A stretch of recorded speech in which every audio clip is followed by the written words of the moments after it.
Okay. ఈ case 5 సంవత్సరాలకు పైగా నడుస్తూనే ఉంది. మొన్నటి వరకు హ్మ్. అసల జనపల్లి శ్రీనివాస్ గారికి బెయిల్ రాలేదు. కారణం ఏంటి? హ్మ్. శ్రీనివాస్‌కి బెయిల్ రాకుండా జగన్మోహన్ రెడ్డి ఏమన్నా అడ్డుపడ్డారా? లేకపోతే అసలు తెర వెనుక ఏం అది అన్నీ జరిగింది? ఉన్నాయి సార్. ఆ కుట్రకోణాలు ఏమేమున్నాయి నేను సుప్రీం కోర్ట్‌కి వెళ్లి క్వాష్ చేసేప్పుడు చెప్తాను. మీకు ఒక ఉదాహరణ చెప్తాను. ఎన్ఐఏ కేసులున్నాయి కదా! హ్మ్. ఆంధ్రప్రదేశ్‌ల 10 కేసులున్నాయి. హ్మ్. 10 కేసులు 2 కోట్ల అవసరం ఉందా? మీరే క్వెషన్ చేసుకోండి. ఇప్పుడు ఎన్ఐఏ కోర్ట్ 2 ఉన్నాయి. ఒకటి విజయవాడలో, ఒక విశాఖపట్నంలో. 10 హ్మ్. కేసులు 2 కోట్ల అవసరం ఉంటే జగన్మోహన్ రెడ్డి ఎన్ని కుట్రకోణాలు చేశారు? ఈ ఈ కేసులో మీరు అర్థం చేసుకో ఇది ఒక్క ఉదాహరణ చెప్తాను మీకు. Is only one example. దీంట్లో ఆయన ఎంత ఏమంటారు వ్యవస్థని మేనేజ్ చేశారు. ఎంత ఆయన ఇది చేశాడు మీకు తెలిసిపోయింది. ఓకే. మరి జగన్మోహన్ రెడ్డి చేస్తున్నటువంటి కుట్ర కోణాన్ని మీరు ఎలా ఎదుర్కోబోతున్నారు? అంటే మీరే చెప్పారు జగన్మోహన్ రెడ్డి కుట్ర కోణం ఉంది దీంట్లో దాగి ఉందని. దాన్ని మీరు భవిష్యత్తులో హ్మ్. ఎటువంటి ప్రణాళికతో ఎదుర్కోబోతున్నారు? లేదు నాకు ని ఆహ్, ఏ సిట్యుయేషన్ అయినా దానికి నేను హ్యాండిల్ చేస్తాను. Hmm. I am perfect for such situation. దానికి ఎవరు ఇది చేయలేదు. తెలుసా? I am established person. A every సిట్యుయేషన్‌కి నేను మేనేజ్ చేస్తాను. అది నాకు ఒక in in in in inbuilt ఏమంటారు టాలెంట్ ఉంది. ఓకే. ఇది ఇది ఒకటి. జగన్మోహన్ రెడ్డి చేసిన పాపాల వల్ల ఒక బాబు 5 ఇయర్స్ అయింది కదా! సుప్రీం కోర్ట్‌లో ఏసి దాన్ని క్వాష్ చేయాలని మనం ఉన్నాం. ఎందుకు ఆయన జీతం అదే ఇది చేస్తాం. ఓకే. సలీం గారు, మీరు ఈ శ్రీనివాస్ తరపున వాదనలు వినిపించడానికి ముందుకొచ్చినప్పుడు, మీకు వైఎస్ఆర్‌సీపీ నాయకుల నుంచి గాని, లేదా ప్రభుత్వం వైపు నుంచి గాని, బెదిరింపులు ఏదన్నా వచ్చాయా? బెదిరించేటువంటి లేదు లేదు ప్రయత్నం రాలేదు. ఏమన్నా చేశారా? ఓకే. లేదు లేదు రాలేదు. రాలేదు. ఎవరు బెదిరింపు కాల్ రాలేదు. ఎవరు రాలేదు. కానీ వైసీపీవోళ్ళు నన్నే హంతకుడిలాగా చూసారు. ఆహ్, ఈ అప్పుడు అది కూడా బాధాకరంగా ఉంది. వాళ్ళు నాతో మాట్లాడడానికి చాలా ఇది అంటే నన్ను డిస్టెన్స్ మెయింటైన్ చేసారు. అంతే. దాని తప్ప ఏం లేదు. నాకు వైసీపీ నుంచి కాల్ రాలేదు. టీడీపీ నుంచి కాల్ రాదు. ఐపీఎస్‌సీ గురించి కూడా కాల్ రాలేదు. ఓకే. ఆ కాల్ వచ్చిందనుకో ఆ కాల్ పట్టుకొని వాళ్ళంతా అయ్యో! బండారం బయట పెడుతుండే. సో, హ్మ్. అలా ఆ తప్పు చేయలేదు ఎవరు. ఓకే. శ్రీనివాస్ గారికి కొన్ని షరతులతో కూడినటువంటి బెయిల్‌ని మంజూరు చేసింది ఏపీ హైకోర్టు. ఆ షరతులేంటి? అంటే ఏం చెప్తారు? 25,000 ఆహ్, షూరిటీలు పూచీకత్తు. కోర్ట్ హ్మ్. పూచికలు ఇయ్యాలి. వాళ్ళ బాబాయ్ వాళ్ళ నాన్న వచ్చి వాళ్ళ ఇల్లు ఉంది కదా! ఆ సాల్వెన్సీ హ్మ్. సబ్మిట్ చేశారు. 25,000 షూరిటీలు. హ్మ్. మరి ఎవ్రీ సండే మొండివరం వెళ్లి 10 గంటల నుంచే 5 ఆహ్, ఏదైనా టైం ఇండియాలో ఎక్కడైనా ఉండని అక్కడ వెళ్లి ఆయన సైన్ చేయాలి. నిన్న వెళ్ళాము. మనం మీడియాలో కూడా అది వచ్చింది. ఆయన ఒక మనం వెళ్ళే వరకి అక్కడ ఏమంటారు అతను అటెండెన్స్ బుక్ రెడీగా పెట్టుకున్నారు అక్కడ ఎస్‌హెచ్ఓ. అక్కడ వెళ్ళిన తర్వాత ఇతను డేట్ రాసి, సైన్ చేసి టైం రాసారు. దాని మీద వాళ్ళు కూడా ఎస్‌హెచ్ఓ సైన్ చేశారు. మరి ఈ ఎలక్షన్ మూవ్‌మెంట్ ఉంది కదా! అంటే ఎలక్షన్‌ల ఈ కేస్‌కి మిస్‌యూజ్ చేయరాదని ఒక కండిషన్ ఉంది. మెయిన్ స్ట్రీమ్ మీడియాలో మాట్లాడాలి. అతను ఓకే. చెప్పారు. సలీం గారు, కోడికత్తి కేసులో శ్రీనివాస్ మీద ఏ సెక్షన్‌ల కింద కేసు నమోదు చేశారు? ఆ సెక్షన్‌ల కింద ఒకవేళ గనక నేరం రుజువైతే ఎన్ని సంవత్సరాలు జైలు శిక్ష పడే అవకాశం ఉంటది అంటే ఏం చెప్తారు? Yes. Yes. Good question. Good question. ఆయన మీద ఫస్ట్ 307 పెట్టారు. ఓకే. Attempt to murder. హ్మ్. అటెంప్ట్ టు మర్డర్ అంటే మినిమమ్ 7 ఇయర్స్, మాక్సిమం ఆహ్, 14 ఇయర్స్ వరకు కూడా పనిష్మెంట్ పడుతుంది. ఓకే. అటెంప్ట్ టు మర్డర్ 307 కింద. దాంతో పాటు ఇంకో సెక్షన్ పోలీస్ ఎన్ఐఏ యాడ్ చేసింది. 3A హ్మ్. Separation of civil aviation act. దాని మీద ఆహ్, లైఫ్ పడిపోతుంది దాని మీద ఓకే. శిక్ష. 3A కానీ ప్రకారం. కొంతమంది మాత్రం అసలు ఈ కేస్‌లో 307 అనేది అప్లికబుల్ కాదు. 324 మాత్రమే అప్లికబుల్ అవుతది అంటూ కూడా కొంతమంది లాయర్‌లు వారి విశ్లేషణను అందిస్తూ ఉన్నారు. ఏంటి నిజంగా ఈ యెస్. గుడ్ కేస్‌లో గుడ్ 307 అనేది అప్లికబుల్ అవుతదా? కాదా? మీ అభిప్రాయం ప్రకారం ఏంటి? అవ్వదు. యెస్. Good point. 307 ఎప్పుడు అప్లికబుల్ అయితదని అంటే అతను మైండ్‌లో ప్రిపరేషన్ ఉండాలి. జగన్మోహన్ రెడ్డికి కొట్టాలి అని.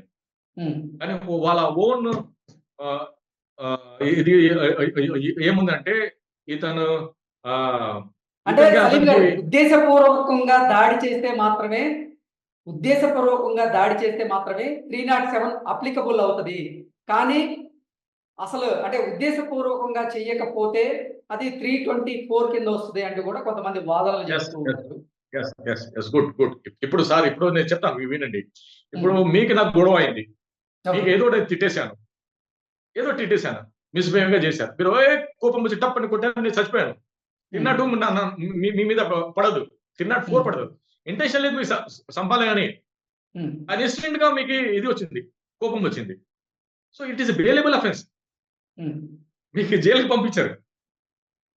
అలానే ఇప్పుడు మీరు బండి నడుపుతున్నారు. ఎవరో వచ్చి మీ బండి మీద పడిపోయారు. ఆ యాక్సిడెంట్ వల్ల చచ్చిపోయినారనుకో, అది హ్మ్. కూడా ఇంటెన్షన్ కాదు కదా! సో అలా ఎప్పుడైనా law is nothing but common sense తెలుసా? ఒక హ్మ్. ఓపెన్‌గా ఒక 511 ఆహ్, సెక్షన్స్ ఆఫ్ లా బ్రిటిష్ వోళ్ళు 304 ఇయర్స్ ఇండియా బ్యాక్ చాలా బాగా రాశారు. దానికి అస్సలు ఎంత ఎస్టాబ్లిష్‌గా ఉన్నాయంటే అది ఎక్కడ కూడా బెండ్ కాకుండా ఉన్నాయి. సో ఇక్కడ ఓకే. జగన్మోహన్ రెడ్డికి అతనికి అసలు ఏది ఇనిమిటీ లేదు. ఏ ఏ ఏ ఏ పార్టీ కార్యకర్త కాదు అతను. సో వాళ్ళు కుట్రకోణాలు కూడా ఫైండ్ ఔట్ చేశారు. కుట్రకోణం కూడా లేదని అది ఎస్టాబ్లిష్ అయింది. అయితే ఒకవేళ వాళ్ళు ఎస్టాబ్లిష్ చేస్తే 324 అయితే 324 మీద 2 ఇయర్సే పనిష్మెంట్ ఉంటది. ఆల్రెడీ ఆయన 5 ఇయర్స్ ఉండడు. ఆ 5 ఇయర్స్‌ల 2 ఇయర్స్ సెటప్ చేసి 3 ఇయర్స్ గురించి కూడా ఏదో కాంపిటీషన్ కూడా ఇచ్చేస్తారు. అతను 3 మంత్స్ సాలరీ అంటే లేకుంటే 10 మంత్స్ సాలరీ ఇస్తారు. అంటే మీరు చెప్తున్న దాని ప్రకారంగా ఒకవేళ గనక ఈ కేసులో 324 సెక్షన్ గనక అప్లికబుల్ అయితే ఇప్పటికే పాపం శ్రీనివాస్ గారు 5 సంవత్సరాల జైలు శిక్షణ అనుభవించారు. ఈ నేపథ్యంలో అంటే యెస్. మీరు చెప్తున్న దాని ప్రకారంగా 324 అయితే మాక్సిమం 2 ఇయర్స్ పడే 2 ఇయర్స్. అవకాశం ఉంటదంటున్నారు. ఆయన ఇంకా 3 సంవత్సరాలు ఎక్కువే జైలు శిక్షని అనుభవించారు. మరి ఇప్పుడు పరిస్థితి ఏంటి? అవును. అదే కోర్ట్ దాని మీద అతను అప్పుడు పని చేసేటప్పుడు 20,000 సాలరీ ఉండే అతనిది. Nearly 20,000 salary. సో దాని ప్రకారము రూల్ ఆఫ్ లా ప్రకారం 3 మంత్స్ సాలరీ ఇస్తారు. మినిమమ్. ఓకే. అంటే అప్పుడు ఆయన సంవత్సరంకి 2,50,000 కదా! హ్మ్. 7,50,000 కాలిక్యులేషన్ చేసి అతనికి ఇయర్లీ ప్రకారం ఒక కాంపెన్సేషన్ ఇస్తారు. లేకుంటే ఆహ్, ఆహ్, 2 లాక్ అంటే 20 లాక్ 75 లాక్ అయినా ఇయ్యాలి. 3 ఇయర్స్ ఓకే. ఉన్నారు కదా!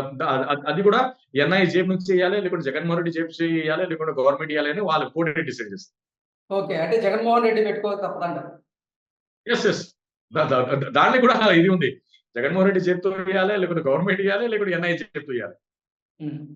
ఎందుకంటే హి లూజ్ హిస్ 3 ఇయర్స్ కదా! ఎగ్జాక్ట్‌లీ. ఆహ్, సలీం గారు అసలు అంటే ఎంత పెద్ద నేరం చేసిన నేరగాడికైనా సరే బెయిల్ అనేది ఖచ్చితంగా వస్తది. ఒక 6 మంత్స్ తర్వాతో, 3 మంత్స్ తర్వాతో, 1 ఇయర్ తర్వాతో. కానీ ఈ కోడికత్తి కేసులో మొదట బెయిల్ వచ్చినప్పటికీ బెయిల్ రద్దయింది. తర్వాత అసలు అతను 5 ఇయర్స్ పాటు జైల్లోనే మగ్గిపోయాడు. ఏంటి కారణం ఏంటి? అంటే జగన్మోహన్ రెడ్డి వచ్చి సాక్ష్యం చెప్పని కారణం చేతనే అతనికి బెయిల్ రాలేదా? లేకపోతే ఇతరత్రా అంశాలు ఏదైనా ఉన్నాయా? లేదు. మనము జగన్మోహన్ రెడ్డికి ఒకటే అడిగాం. హ్మ్. సార్ ఇప్పుడు ట్రయల్ కోర్ట్ బెయిల్ ఇయ్యాలి. ఇప్పుడు అతని బెయిల్ యాక్చువల్లీ హైకోర్ట్ డిస్మిస్ చేసింది. హ్మ్. హైకోర్ట్ డిస్మిస్ చేస్తే మనం సుప్రీం కోర్ట్‌కి వెళ్ళాలి. మనం ఒక్క లాయర్ సుప్రీం కోర్ట్‌కి పెడితే పర్ విజిట్ రూ. 1,00,000 అడుగుతాడు ఆయన. హ్మ్. మీకు తెలుసు కదా! కోర్ట్ ఖర్చులు ఎలా ఉంటాయి. అవును అవును. కదా! ఈ ఈ కేసులో ఎలా ఉంది అంటే లాయర్ సలీం సైకిల్ తీసుకొని అమెరికాకి వెళ్ళేలాగా ఉంది ఇది. హ్మ్. వన్ మ్యాన్ ఆర్మీ లాగా మనం దీన్ని ఫైట్ చేసాం. So okay. దానివల్ల లేట్ అయింది. లేకుంటే మా దగ్గర డబ్బులున్నాయి, అవి ఉన్నాయి, ఇవి అంటే మనం పెద్ద లాయర్‌లు పెట్టుకొని ఇది చేస్తాం. ఇప్పుడు Jaganmohan Reddy number of cases హైకోర్ట్‌లో ఫేస్ చేసాడు. అదే హ్మ్. బిలాల్ నస్కీ కొడుకు మహఫూజ్ నస్కీ అని ఢిల్లీలో ఉన్నాడు. ఆయనకు హ్మ్. ప్రతి కేసులో 20 లాక్స్ మినిమమ్ ఇస్తున్నాడు per visit. Per visit 20 lakhs rupees ఇస్తున్నాడు ఆయన. హ్మ్. ఓకే. కానీ ఒక ఈ పేద కేసులో యాహ్! ఒక పేద ఒక దళితుడు ఒక పేద దళితుడు ఏమి యాహ్! నేను అదే అడగబోతున్నా సలీం గారు. ఒక ఆ! పేద దళితుడు తరపున సలీం గారు వాదనలు వినిపించారు. మరి సలీం గారికి ఈ కేసు నుంచి శ్రీనివాస్ గారు ఎంతిచ్చారు అంటే ఏం చెప్తారు? ఫిరోజ్ గారికి ఏముంది చెప్పండి. అసలు బస్ ఖర్చులు మా ఫ్యామిలీకి నేనే ఇస్తాను. ఏదైనా వాళ్ళ తల్లికి ఏదైనా సిక్కయితే నేనే పైసలిస్తాను. జనపల్లి శ్రీనివాసరావు 5 ఇయర్స్ జైల్‌లో ఉంటే అతని అండర్‌వేర్, చెప్పులు, సబ్బును, నూనె, గిన్నె, టూత్ బ్రష్ అన్నీ నేనే ఇచ్చాను ఆయనకి. ఓకే. తెలుసా? ఈవెన్ దో ఆ ఎగ్జామ్ ఫీస్ సార్ కూడా నేనే అందుకే ఇచ్చాను. సార్ ఆయన డిగ్రీ సొసైటీ చేసాడు నుంచి కదా! గాని, అందుకే సలీం గారికి సొసైటీ నుంచి గాని, లేకపోతే న్యాయవాద సంఘాల నుంచి గాని, జర్నలిస్ట్ సంఘాల నుంచి గాని, అలాగే దళిత సంఘాల నుంచి గాని పెద్ద ఎత్తున మీకు కృతజ్ఞతలైతే వెల్లువెత్తాయి మొన్న ఆయనకి బెయిల్ వచ్చిన నేపథ్యంలో. నిజంగా మీరు ఒక దళితుని పక్షాన నిలబడి మీరు కొట్లాట చేసి ఆయనకి బెయిల్ రప్పించారు. అందుకు నిజంగా మా ఛానల్ నుంచి మేము కూడా మీకు ధన్యవాదాలు తెలపాలి. సంతోషం సార్. సంతోషం. సార్ ఏంటి శ్రీనివాస్ గారి ఎయిమ్ ఏంటి? శ్రీనివాస్ గారు ఎయిమ్ ఏంటి? నెక్స్ట్ ఏం శ్రీనివాస్ అదే గారు సమాజ సేవల అదే సమాజం సేవల పని చేయాలని అతని ఏముంది. హ్మ్. పిహెచ్‌డి చేయాలని కూడా ఏముంది. పిహెచ్‌డి చేస్తాను. అంబేద్కర్ స్ఫూర్తితో నేను సమాజంలో ఒక అవగాహన తీసుకొస్తానని అతనిది ఉంది. ఓకే. ఏంటి సార్ ఈ ఈ అంటే ఈ కేసు మీద మీరు సుప్రీం కోర్ట్‌ని ఆశ్రయించే అవకాశం ఏమైనా ఉందా? Yes sir. రాష్ట్రీయమని? ఎందుకంటే యెస్. ఇప్పుడు జగన్మోహన్ రెడ్డి ఏసిన పిటిషన్ స్టాండ్ అగేన్స్ట్ హిమ్ కదా! హ్మ్. జగన్మోహన్ రెడ్డి ఒక ఆహ్, విధి విధానాన్ని గౌరవించే మనిషి 4 ఇయర్స్ తర్వాత నాకు లోతు దర్యాప్తు కావాలి అన్నాడు. జగన్మోహన్ రెడ్డి ఇప్పుడు నాకేదైనా అన్యాయం అయితే జగన్మోహన్ రెడ్డి న్యాయం చేయాలి. కానీ Jaganmohan Reddy himself file a petition నాకు లోతు దర్యాప్తు కావాలి అవి అయితే అతను ఏసిన పిటిషన్ అతని స్టాండ్‌గా అతనికి అగేన్స్ట్‌గా ఎస్టాబ్లిష్ అయితే దాని మీదనే మన హైకోర్ట్‌కి వెళ్లి ఈయన జగన్మోహన్ రెడ్డి చెప్పిన అబద్ధం అది ఎన్‌లైట్ చేసి ఆ కేస్‌ని క్లోజ్ చేసి ఆ శ్రీనివాస్‌కి నాకు నమస్కారం పెట్టేసి నా దారిలో ఆయన దారిలో ఆయనే వెళ్ళిపోతాడని నేను నమ్ముతున్నాను సార్. ఓకే. ఈ కేసులో జగన్మోహన్ రెడ్డి వచ్చి సాక్ష్యం చెప్పకపోతే ఈ కేసు పరిస్థితి ఏంటి మరి? లేదు నో ఎవిడెన్స్ అని క్లోజ్ అయిపోతది ఈ case. Okay. Okay sir. Thank you so much అండి. Thank you sir.